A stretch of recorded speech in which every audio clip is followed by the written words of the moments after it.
Halo semuanya, perkenalkan nama saya Tiffany Firiaco dengan NIM 182240068 dari Sistem dan Teknologi Informasi ITB Angkatan 2024.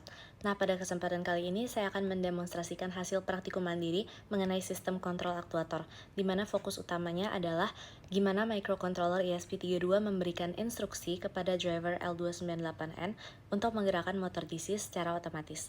Di sini kita akan melihat dua skenario, yaitu putaran yang kontinu dan putaran yang bolak-balik. Untuk alat dan bahan yang saya gunakan, yang pertama ada ESP32 DevKit V1, di mana ini adalah microcontroller yang berbasis dual core yang sangat powerful, di mana ia memiliki built-in Wi-Fi dan Bluetooth, tapi yang kita gunakan di sini adalah pin GPIO-nya untuk memberikan sinyal logika. Nah, ESP32 ini adalah otak dari seluruh sistemnya. Kemudian ada juga driver motor L298N, di mana motor DC itu tidak bisa dicolok langsung ke ESP32 karena arus dari ESP32 terlalu kecil. Nah, L298N ini menggunakan sirkuit H-bridge untuk mengatur arah dan menyuplai arus besar yang dibutuhkan oleh motor, sehingga dia kayak tindakannya sebagai otot di sirkuit ini. Lalu ada juga motor DC sebagai aktuator yang akan mengubah energi listrik menjadi energi gerak mekanik, yaitu putaran. Lalu ada juga breadboard dan kabel jumper sebagai media untuk menghubungkan seluruh komponen tanpa memerlukan penyolderan. Dan ada juga adapter smartphone dan kabel micro USB, di mana saya itu menggunakan daya langsung dari stop kontak listrik rumah. Ini akan memberikan tegangan dan arus yang jauh lebih stabil dan kuat dibandingkan jika menggunakan port USB laptop, sehingga motor dapat berputar lebih kencang dan tidak tersendat. Dan tentunya Arduino IDE untuk mengupload kode program. Di sini saya juga menggunakan gunting dan obeng, dan juga saya menggunting secara manual kabel dari salah satu jumper untuk melilitkannya di motor DC agar dapat mengantarkan arus listrik.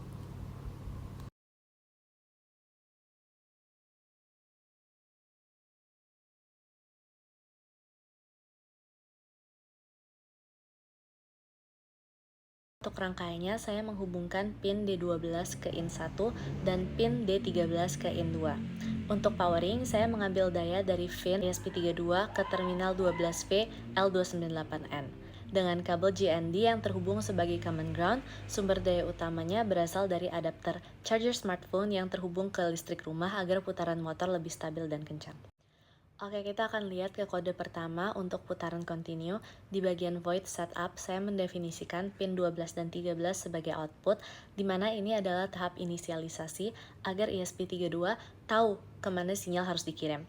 Lalu masuk ke void loop, kodenya sangat sederhana, yaitu digital write 12 high untuk mengirimkan tegangannya ke N1 dan digital write 13 low untuk mematikan tegangan di N2. Nah, perbedaan logika ini menciptakan aliran listrik di dalam driver yang memutar motor ke satu arah tanpa berhenti.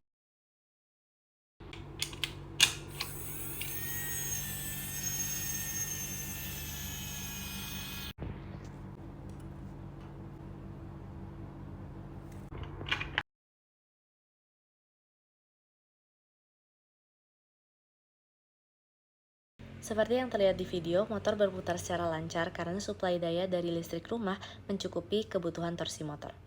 Nah, selanjutnya saya juga mengembangkan kontrolnya agar motor itu bisa berputar bolak-balik. Di kode ini saya menggunakan variabel in1 dan in2 agar lebih rapi, dan logikanya terbagi menjadi 4 tahap dalam satu pengulangan. Yang pertama, motor berputar maju selama 3 detik, kemudian ada baris low pada kedua pin selama 500 milidetik. Ini adalah jeda krusial agar motornya bisa berhenti sejenak sebelum berganti arah, mencegah hentakan arus balik. Nah, setelah jeda, posisi sinyal dibalik in1 menjadi low dan in2 menjadi high, sehingga motor berputar ke arah sebaliknya selama 3 detik.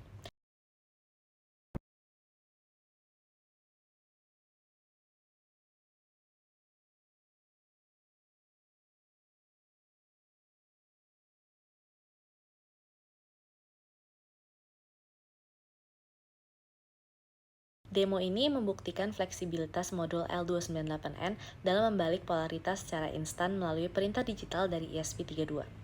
Kesimpulannya, integrasi hardware dan software ini berhasil dilakukan, di mana saya belajar bahwa kestabilan daya adalah kunci utama agar aktuatornya tidak mengalami stuttering. Sekian presentasi praktikum mandiri dari saya. Thank you.